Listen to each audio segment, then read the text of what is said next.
Baik, Bismillahirrahmanirrahim. Assalamualaikum warahmatullahi wabarakatuh. Di sini saya akan menjelaskan mengenai negara Yordania. Nah, pada kesempatan kali ini kita sama-sama akan memahami negara Yordania yang ada di Timur Tengah. Nah, sebelum itu kita akan memahami bersama mengenai negara Yordania itu melalui 10 konsep geografi dengan fenomena geosfer yang ada di negara Yordania.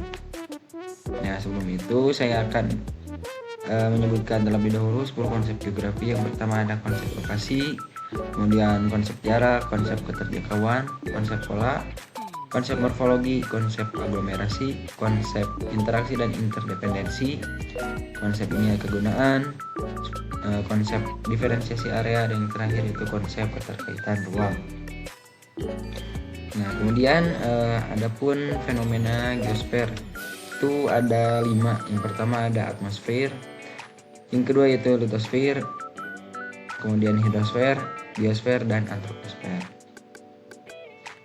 Nah, langsung saja di sini kita akan membahas mengenai gambaran umum negara Yordania. Nah,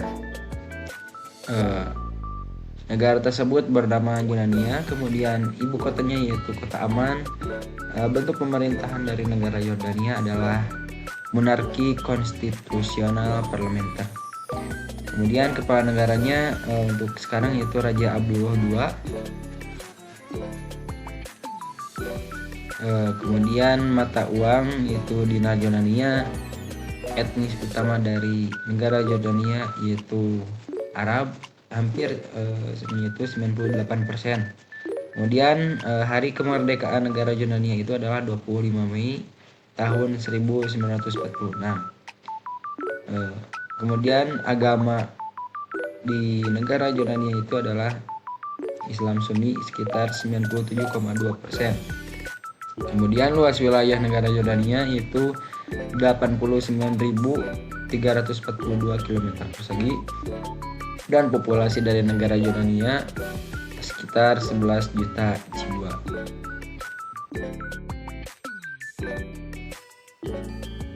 Oke, seperti itu gambaran umum dari negara Yordania. Kemudian kita akan memasuki 10 konsep geografi untuk menggambarkan negara Yordania. Yang pertama yaitu konsep lokasi. Konsep lokasi membahas tentang letak atau posisi spasial dari objek tertentu di permukaan bumi. Secara umum lokasi terbagi menjadi 2, yaitu lokasi absolut dan lokasi relatif. Lokasi absolut adalah letak atau tempat yang dilihat dari garis lintang dan garis bujur. Lokasi absolut keadaannya tetap karena berpedoman pada garis astronomis bumi. Letak astronomis negara Yordania ialah 29 derajat 11 menit sampai 33 derajat 38 menit lintang utara, dan 35 derajat 25 menit sampai 39 derajat 18 menit bintang timur, bujur timur.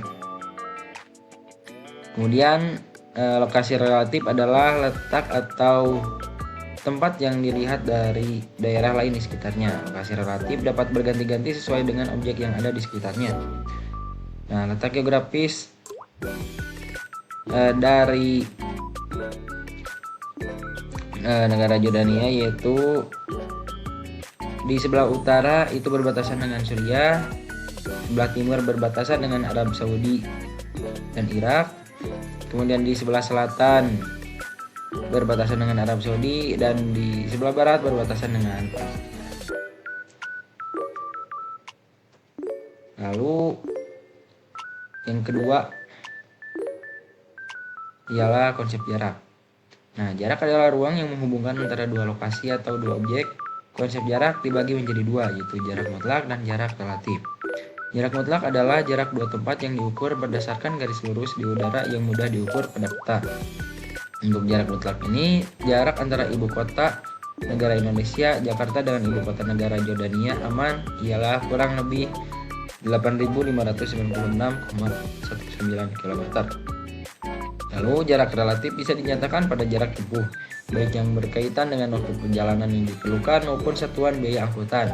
Nah, jarak relatif antara Jakarta dengan Amman ialah kurang lebih 16 jam 5 menit menggunakan transportasi udara atau pesawat dengan memakan biaya penerbangan sekitar Rp5.405.305.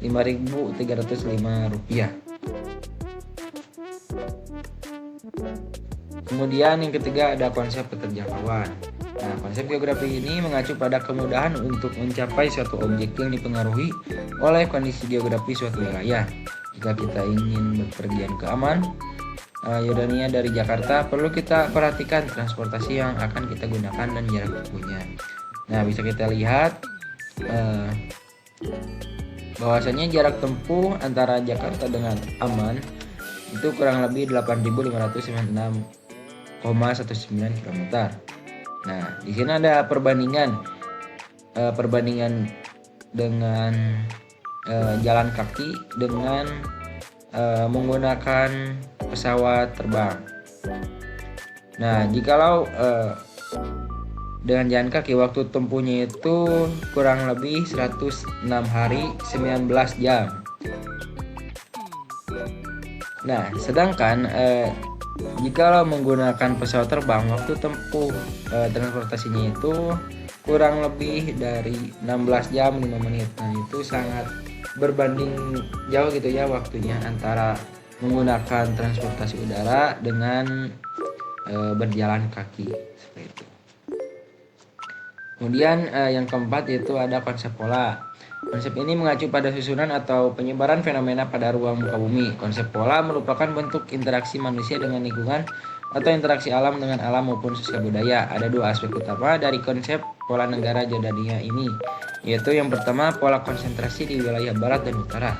Pola utama sebaran penduduk dan pembangunan di Yordania adalah pola mengelompok atau aglomerasi di bagian barat laut negara. Yang pertama ada faktor penentu. Wilayah barat laut terutama di sekitar lembah Jordan atau Jordan Valley dan dataran tinggi Transjordan memiliki kondisi geografis yang lebih subur dan curah hujan yang lebih tinggi dibandingkan dengan wilayah timur dan selatan yang didominasi gurun atau Arabian Desert.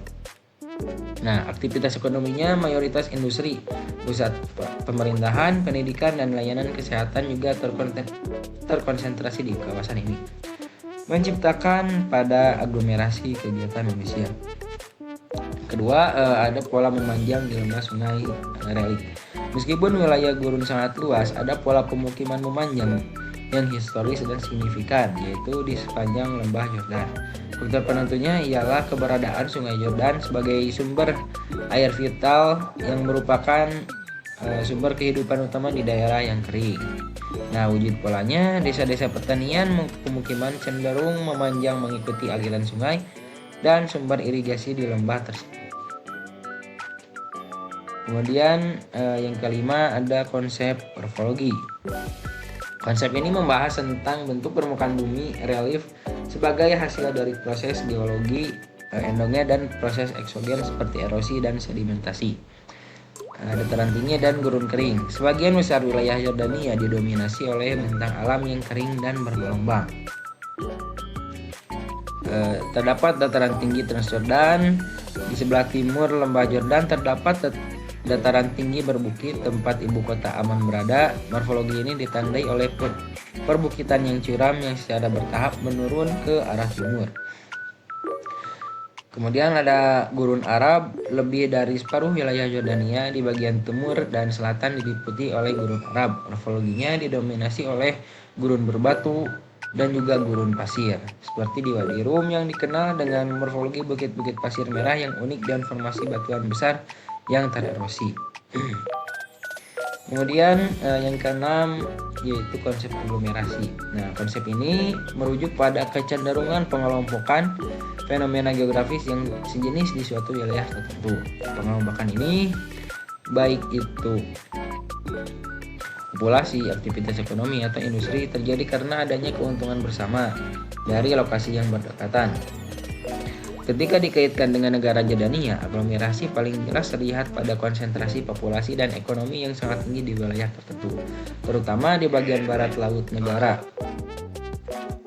Aglomerasi di Jordania didorong oleh faktor morfologi dan ketersediaan sumber daya yang sangat terbatas di sebagian besar wilayah.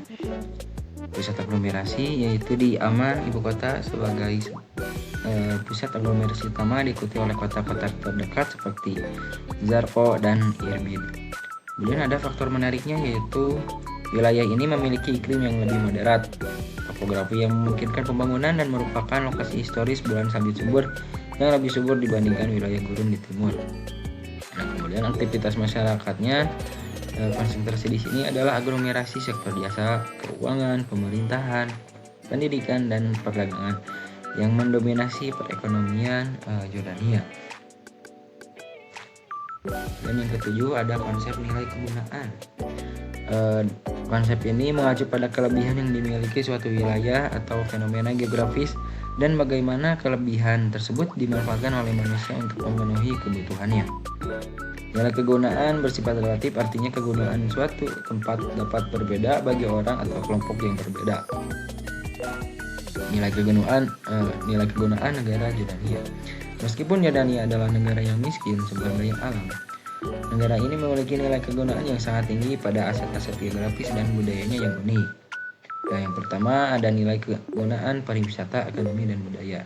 Inilah aspek nilai kegunaan yang paling menonjol dan menjadi tulang punggung ekonomi Jordania, seperti Petra sebagai nilai sejarah dan estetika, juga Laut Mati sebagai tempat rekreasi. Yang kedua ada nilai kegunaan geopolitik dan perdagangan. Posisi geografis Jordania memberikan nilai kegunaan strategis meskipun terbatas oleh ketiadaan pantai yang luas dan konflik regional. Secara geopolitik, Jordania memiliki nilai kegunaan sebagai zona stabilitas dan penyangga di kawasan Timur Tengah yang bergejolak, menjadikannya mitra penting bagi negara-negara Barat dan Timur Tengah lainnya dalam hal keamanan dan diplomasi. Nah, yang kedelapan ada konsep interaksi dan interdependensi. Konsep ini menjelaskan hubungan timbal balik yang saling mempengaruhi dan saling membutuhkan antara dua wilayah atau lebih yang berbeda. Hubungan ini seringkali muncul karena adanya perbedaan karakteristik di suatu daerah. Interaksi di negara ini didominasi oleh hubungan antara kawasan urban padat dengan kawasan subur atau resort yang dipengaruhi kuat oleh morfologi dan nilai kegunaannya. Contohnya wilayah lembah Yordan dengan daerah yang subur memberi sumber dayanya, yaitu sumber daya air, ke wilayah yang layak untuk menerima sumber daya tersebut, yaitu Amman dan Zarqo, yang dimana ketersediaan airnya sangat langka, seperti itu. Jadi adanya hubungan antara dua wilayah seperti itu. Nah, yang ke-9 itu ada konsep diferensiasi area. Konsep ini merujuk pada adanya kekhasan atau keunikan suatu wilayah dibandingkan dengan wilayah lainnya, yang mencakup aspek fisik dan aspek sosial.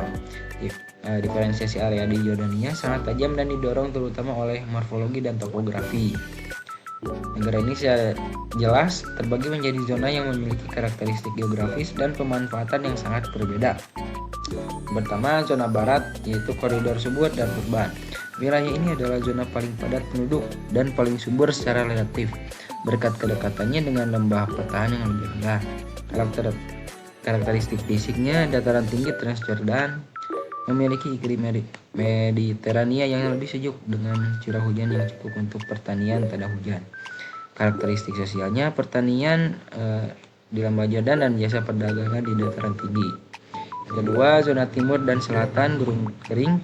Wilayah ini mencakup sebagian besar luas daratan Jordania tetapi memiliki populasi yang sangat jarang. Nah, karakter fisik, topografi dominan gurun berbatu dan gurun pasir, termasuk gurun Arab dan Wadi Rum.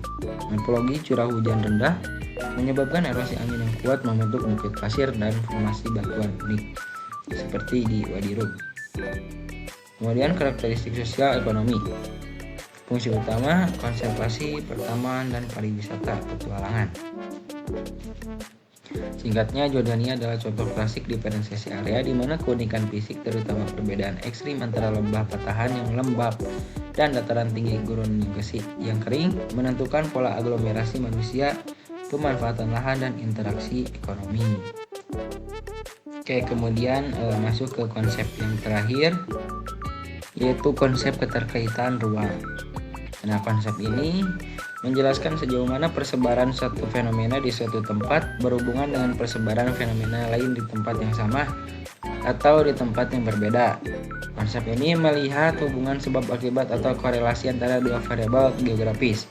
Keterkaitan ruang Jordania juga terikat dengan kondisi negara-negara tetangganya di Timur Tengah. Nah, yang pertama, keterkaitan konflik regional dan demografi. Jordania sering menjadi tujuan bagi gelombang pengungsi dari konflik di negara-negara tetangga Suriah, Irak, dan Palestina. Terdapat korelasi langsung antara tingkat ketidakstabilan politik di negara-negara sekitar dengan peningkatan populasi, tekanan demografis, dan kebutuhan akan layanan publik di Jordania. Yang kedua, keterkaitan geopolitik dan ekonomi. Posisi Yordania yang berdekatan dengan produsen minyak besar seperti Arab Saudi dan Irak dan Israel menjadikannya jalur transit strategis. Kestabilan politik Yordania, fenomena sosial politiknya memiliki korelasi langsung dengan peranannya sebagai pusat logistik dan mitra dagang yang stabil di kawasan tersebut. Nah, seperti itu 10 konsep geografi untuk menggambarkan dan menjelaskan mengenai negara Jordania.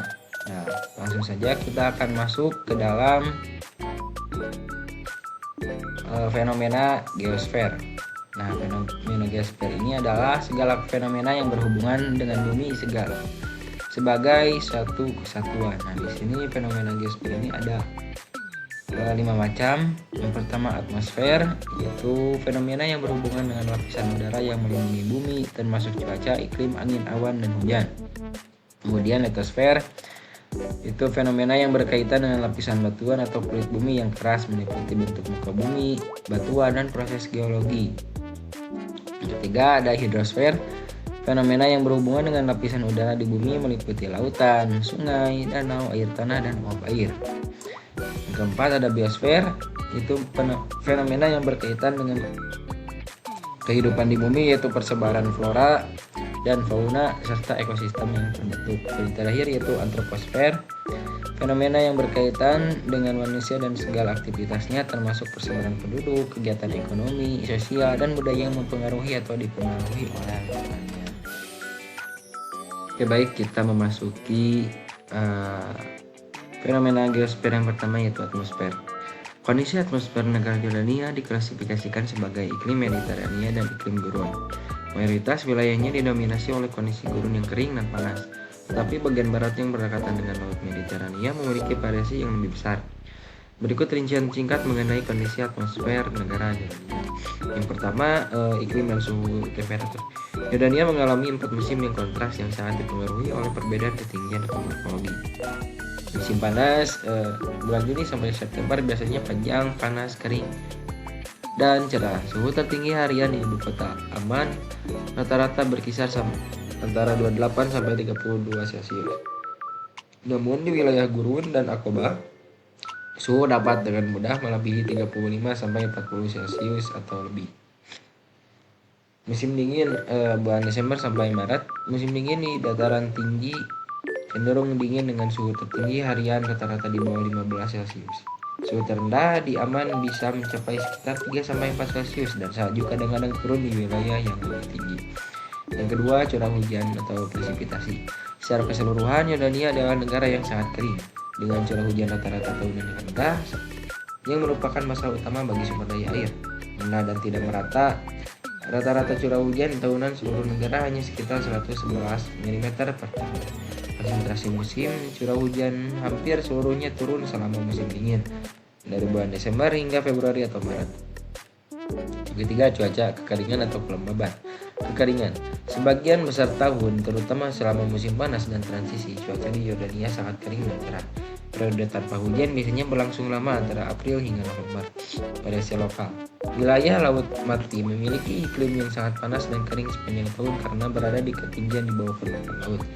Sementara itu, wilayah Aqaba memiliki suhu yang lebih panas dengan kelembaban yang sedikit lebih tinggi. Lanjut, fenomena geosfer yang kedua yaitu litosfer. Pertama yaitu ada relief atau bentuk muka bumi. Relief Yordania terbagi menjadi 3 zona utama dengan kontras ketinggian yang signifikan. Yang pertama yaitu lembah celah Yordan, yang kedua yaitu dataran tinggi Transyordan, yang ketiga yaitu gurun timur. Lalu selanjutnya itu ada batuan. Jenis batuan di Yordania didominasi oleh batuan sedimen yang terekspos karena erosi yang intensif. Seperti batuan sedimen, batuan yang paling khas dan terkenal adalah batu pasir, batuan kapur dan dolomit, sampai lumpur mineral laut mati. Yang ketiga yaitu proses geologi. Proses geologi yang membentuk Yordania terkait erat dengan letaknya di batas lempeng. Tektonik lempeng dan sesar lembah celah Yordan adalah zona sesar transform aktif yang memisahkan lempeng Arab dan lempeng Afrika. Kemudian ada aktivitas seismik. Berada di zona sesar aktif, Yordania mengalami aktivitas seismik ataupun gempa bumi meskipun tidak seintensif daerah sesar lainnya. Lalu yang terakhir yaitu erosi dan pelapukan. Di wilayah Gurun Timur, erosi angin dan musiman udara sangatlah dominan. Lanjut ke fenomena geosfer yang ketiga yaitu hidrosfer. Yordania adalah salah satu negara dengan kelangkaan udara terparah kedua di dunia. Sumber airnya sangat terbatas dan berada di bawah tekanan besar akibat pertumbuhan penduduk, pertanian, industri, dan perubahan iklim. Air tanah akuifer menjadi sumber utama air minum dan irigasi. Namun akuifer ini dieksploitasi secara berlebihan sehingga cadangannya terus menurun. Udara permukaan sangat sedikit dan sebagian besar merupakan udara lintas batas, terutama Sungai Yordan. Debit Sungai Yordan yang merupakan sumber air vital bagi lembah Yordan telah menurun drastis akibat pengambilan air oleh negara-negara di hulu. Kemudian laut mati secara hidrologi merupakan terminal danau air asin yang permukaannya terus menyusut akibat cepatnya masukan udara dan tingginya permukaan. Lalu ada curah hujan. Curah hujan di sana sangatlah rendah, semi kering hingga gurun. Musiman hanya November sampai April dan tidak merata, berkontribusi pada minimanya pengisian air tanah. Masuk ke fenomena yang keempat yaitu biosfer. Ini lebih menekan pada persebaran flora dan juga fauna. Pertama, persebaran flora di Yordania sangat dipengaruhi oleh perbedaan curah hujan dan ketinggian, menciptakan zona vegetasi yang berbeda. Terdapat hutan Mediterania di barat laut di wilayah dataran tinggi dengan curah hujan tertinggi. Kemudian vegetasi semi gurun seperti akasia, rumput gurun, dan semak yang mampu beradaptasi dengan kondisi kering. Tanaman obat. Yordania memiliki kekayaan jenis tanaman obat yang tersebar di berbagai ekosistemnya. Kemudian persebaran fauna di Yordania sangatlah beragam termasuk spesies gurun, pegunungan, dan juga udara.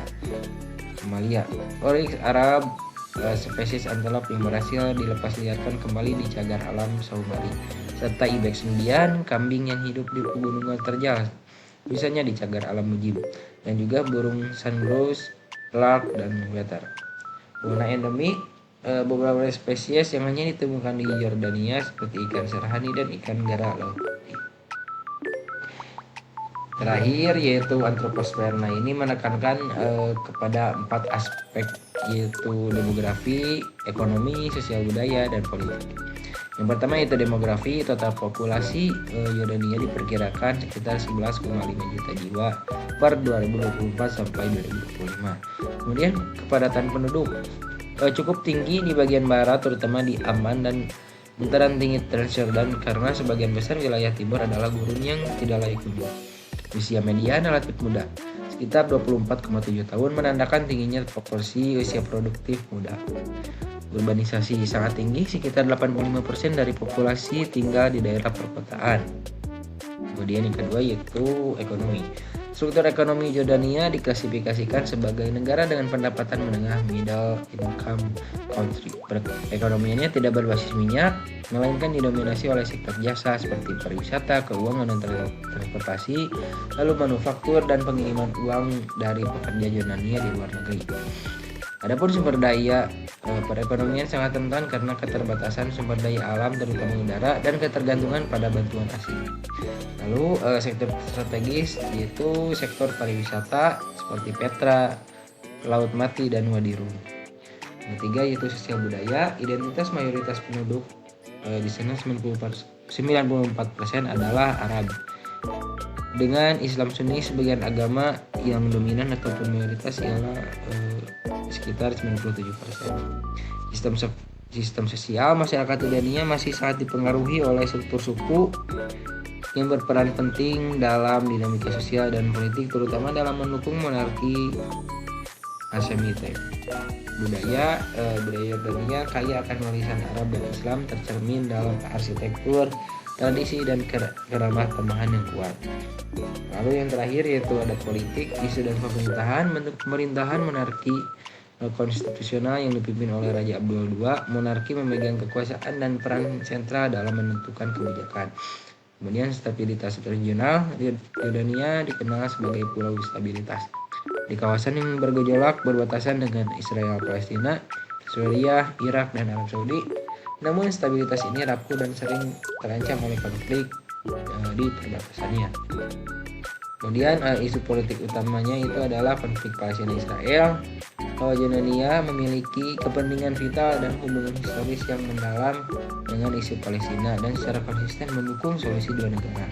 Kemudian pengaruh reformasi monarki. Meskipun ada upaya reformasi politik seperti pemilihan umum, kekuatan politik sebagian besar masih menggunakan istana. Nah, seperti itulah fenomena geosfer yang terjadi di negara Jordania.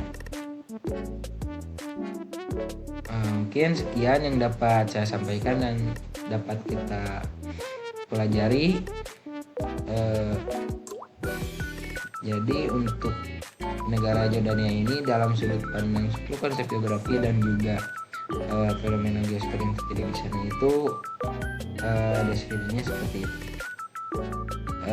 Mungkin cukup sekian yang dapat saya sampaikan. Terima kasih banyak atas perhatiannya dan mohon maaf bila banyak tutur saya yang salah dan kurang baik. Terima kasih. Assalamualaikum warahmatullahi wabarakatuh.